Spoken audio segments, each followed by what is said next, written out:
Building 1952 கட்டப்பட்டது. அதாவது எங்க அப்பா காலத்துல இருந்து இந்த ஸ்கூல்ல தான் படிச்சிட்டு இருக்காங்க. எனக்கு வயசு 30 ஆகுது, அப்பாவுக்கு 63 வயசு ஆகுது. அந்த காலத்துல பில்டிங் வந்து வெறும் கட்டுவலை தான், வெறும் கட்டுவலை தான் கட்டியிருப்பாங்க. செங்கலை வச்சு கட்டி தான் கட்டியிருக்காங்க. செங்கலை வச்சு கட்டி மேலே ரூஃப் போட்டிருப்பாங்க. இது எங்களுக்கு பிள்ளைங்களுக்கு சேஃப்டி கிடையாது. உள்ள உடஞ்சிருக்கு. பெற்றவங்க வந்து இப்போ ஸ்கூலில் பிள்ளைங்களை அனுப்புறதுக்கே பயப்படுறாங்க.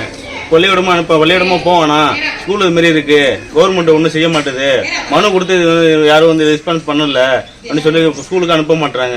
அதனால எங்களுக்கு வந்து இப்போ உள்ள நவீன கட்டடம் எங்களுக்கு வேணும், கவர்மெண்ட் அதை கட்டி தரணும்.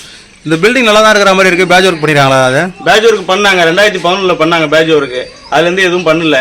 இந்த ஸ்கூல் டாய்லெட்டு கூட நாங்கள் தான் வந்து சுத்தம் பண்ணி கொடுக்க வேண்டியதாக இருக்குது. ஒரு தண்ணி குடிக்கிற அன்றாட தேவையான குடிநீர் கூட பசங்களுக்கு நாங்கள் தொட்டி வந்து நாங்கள் தான் சரி பண்ணி கொடுத்தோம். ஊர் மக்கள் தான் சரி பண்ணி கொடுத்தோம். ஊர் பஞ்சாயத்து தலைவரோ வேற கவர்மெண்ட் எம்ப்ளாயோ வேற வந்து இதுக்கு பள்ளிக்கூடத்தில் சம்பந்தமான யாரோ இதை வந்து இன்ன வரையும் யாரும் ரெஸ்பான்ஸ் பண்ணவே இல்லை, வந்து பார்க்கவே இல்லை சார்.